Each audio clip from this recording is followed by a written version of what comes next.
Alors oui, c'est un hôtel, c'est aussi un bar, la Caravelle, une vieille institution marseillaise où aiment venir voilà, les gens du coin.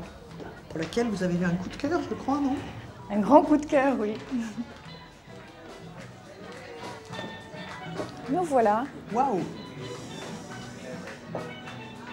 Et puis ça tombe bien, je vais vous présenter mon mari, Fabrice. Enchanté. Voilà. Enchanté. On s'est rencontrés sur le balcon de la Caravelle. Ici, là? Ici. Il doit y en avoir beaucoup, non? Des gens qui se rencontrent sur ce balcon. Il y en a pas mal, oui.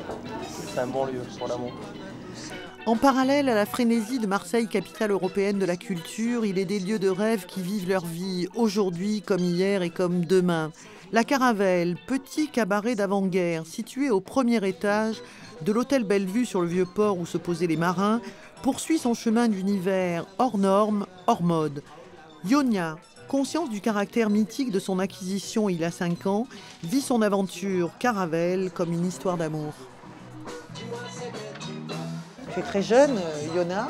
C'est pas un peu gonflé de s'attaquer à ce qui est presque un mythe marseillais, la Caravelle?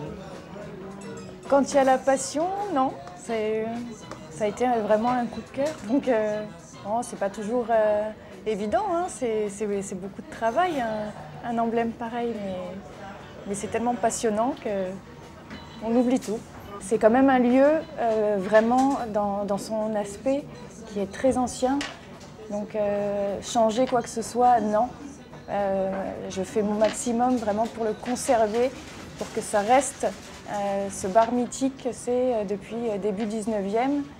Et après d'apporter effectivement de mes petites touches personnelles, peut-être avec la musique, voilà, avec une équipe qui me ressemble aussi, j'espère, et cette ambiance. Bonsoir. J'ai envie de vous demander qu'est-ce que ça représente pour vous, la Caravelle? Pourquoi vous y venez souvent? Je viens surtout parce que ça correspond au Marseille de mon enfance. Donc la Caravelle, c'était déjà depuis très très longtemps connu. Voilà. Et quand je reviens en France, je viens ici. Voilà. J'habite les Caraïbes. Ah d'accord. Voilà. Et vous trouvez que ça n'a pas tellement changé finalement avec Iona, cette jeune fille qui s'est embarquée dans cette aventure? Oui, mais le cadre reste authentique et bien feutré. Et la clientèle est souvent jeune et étudiante, mais avec des idées bien affirmées. Donc il y a souvent des grandes conversations avec les voisins. Fabrice, mari de Ionia, perpétue l'ambiance de cette Caravelle, du jazz toujours et des ouvertures, comme ce fameux vendredi soir avec Samba Reggae Marseille. C'est merveilleux parce que justement, ça perdure, les mélanges de générations. Puis pareil aussi, ne pas devenir un endroit à la mode. C'est toujours la mode parce qu'il n'y a pas de mode.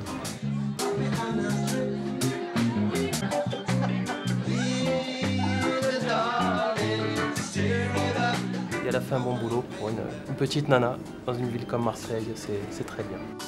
La Caravelle, plus que jamais, avec des concerts tous les mercredis et vendredis.